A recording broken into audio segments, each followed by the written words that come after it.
నరేంద్ర మోదీ గారు నిద్రకి ఉపక్రమించిన 8 సెకండ్లలోనే నిద్రలోకి జారుకుంటున్నారని ఈరోజు ఆయనే స్వయంగా రాజ్యసభ ఎంపీలను ఉద్దేశించి మాట్లాడారు. ఎన్డీఏ తరఫున కొత్తగా ఎన్నికైనటువంటి ఎంపీల గురించి మాట్లాడారు. అయితే దీని గురించి ఇప్పుడు చాలామంది అది నిజంగా సాధ్యమా అని చాలామంది అయితే విశ్లేషిస్తున్నారు. దీనికి సంబంధించి మిలిటరీ మెథడ్ అనేది ఒకటి కొత్తగా వచ్చింది. కొత్తగా కాదు, ఎప్పటి నుంచో ఉన్నది. ఇప్పుడు దాని గురించి మాట్లాడుతున్నారు. 10 సెకండ్లలో సాధ్యం కాదు కానీ 120 సెకండ్లలో సాధ్యము. How to fall asleep in 120 seconds అనే వ్యాసం అమెరికాకు చెందినటువంటి ఒక వ్యక్తి రాశాడంట. ఆయన పేరేమొచ్చేసి లాయిడ్ బడ్ వింటర్. 1981లో relax and win championship performance అనే ఒక పుస్తకంలో ఈ యొక్క విషయాలు రాశారు. అది ఎలాగంటే, మంచంపై పడుకొని మన ముఖంలోని కండరాలను అలాగే నోటి లోపలి కండరాలను సడలించి పూర్తిగా రిలాక్స్ మోడ్లో ఉంచాలంట. మీలోని ఒత్తిడి తొలగిపోవడానికి భుజాలను కిందకి వదిలేయాలి, చేతులను శరీరం పక్కన చాచి ఉంచాలి, నెమ్మదిగా శ్వాసను బయటికి వదులుతూ ఉండండి. దీనివల్ల ఛాతీ భాగంలోని టెన్షన్ తగ్గుతుంది. కాళ్ళు తొడలను పూర్తిగా రిలాక్స్ చేయాలి. మీ మెదడులోని ఆలోచనలను పాలద్రోలడానికి 10 సెకండ్ల పాటు ప్రశాంతమైన దృశ్యాన్ని ఊహించుకోవాలి. ఉదాహరణకు నిశ్శబ్దమైన సరస్సు, సముద్ర తీరం, పచ్చని ప్రకృతి మధ్య మీరు ఉన్నట్లు అనుకోవాలి.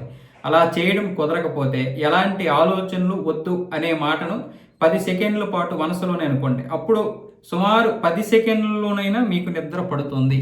120 సెకండ్లలో 110 సెకండ్ల కంటే ఆ లాస్ట్ చివరన ఉన్నటువంటి 10 సెకండ్లు చాలా కీలకం. అంటే మనకి ఏదో ఒక ఆలోచన వస్తుంది. ఈ ఆలోచనతో పాటు ఒత్తిడి, ఊహలు, ఒత్తిడి ఉంటే ఒత్తిడి, ఊహలు ఉంటే ఊహలు, రకరకాలుగా మనకి నిద్ర అయితే పట్టడం లేదు కదా. ముఖ్యంగా అసలైనటువంటి ప్రధాన శత్రువు ఫోను. చాలామంది ఫోన్ చూస్తూ చూస్తూ చూస్తూ నిద్రలోకి జారుకుంటారు. అలా జారుకోవడం వల్ల మంచి నిద్ర పట్టదు. అది మగత నిద్ర అవుద్ది, గాఢ నిద్రలోకి వెళ్ళలేము. అలాగే కొంతమంది ఫోన్ని చూసి పక్కన పెట్టేసి వస్తారు, 1 గంట ఎంతో గ్యాప్ ఇస్తారు. అయినా సరే కళ్ళు ఒక విధంగా ఇది చేయలేవు, అంటే రిలాక్స్ అవ్వలేవు. అంటే మినిమం 3 గంటలు, మనం పడుకోవడానికి ముందు 2 గంటలు అంటారు కానీ కనీసం 3 గంటలు. నేను కూడా దీనికి మినహాయింపు ఏం కాదు. ఇప్పుడు వార్తలు చూడడానికి ఫోన్ రోజంతా చూస్తాను. రాత్రి అయ్యేసరికి నిద్ర అంత తొందరగా రాదు. కాకపోతే 2 గంటలు మినిమం అయితే ముందు పడుకోవడానికి ముందు ఫోన్ వదిలేస్తాను. టీవీ అయినా సరే, ఫోన్ అయినా సరే మన యొక్క రెటీన్ మీద విపరీతమైనటువంటి ప్రెజర్ పెడతాయి. ఇది మనకి ఇప్పుడు ఉన్నటువంటి ప్రధాన సమస్య. మనం చిన్నప్పుడు ఇలా పడుకోగానే నిద్ర పట్టేసేది. ఎందుకంటే అప్పుడు పెద్దగా టీవీ చూసేవాళ్ళం కాదు. 90s కిడ్స్కి చెప్తున్నాను, 90s కిడ్స్కి మనకి చాలా వరకు తెలుసు కాబట్టి చెప్తున్నాను. పెద్దగా టీవీ ఉండేది కాదు. పైగా పగలంతా ఆటలు, చదువు తర్వాత ఆటలు, రాత్రి పడుకునే వరకు ఆటలు. ఇంటికి వచ్చి స్నానం చేసి మంచిగా అమ్మ పెట్టినటువంటి అన్నం ఒకే ఒక్క కూరతో పెట్టేది. చారు ఉంటే చారు, లేకపోతే గంజి ఉంటే గంజి తినేసి మంచిగా పడుకుని పోయేవాళ్ళం. ఏదో వాళ్ళు వీళ్ళు వచ్చి పొరిగింటోళ్ళు పక్కింటోళ్ళు వచ్చి ముచ్చట్లు పెట్టుకుంటే ఆ ముచ్చట్లు అయిపోయిన తర్వాత అమ్మ ఒడిలోనే జారుకున్నాం మనం.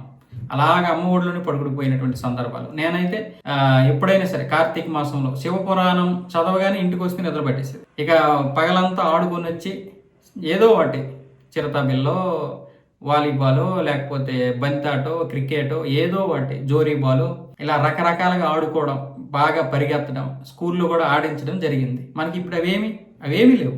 పిల్లలు ప్రతిరోజు ఆడుకుంటున్నారు మన ఇంట్లో. కాకపోతే గేమ్స్, ఫోన్లో గేమ్స్ ఆడుకుంటున్నారు.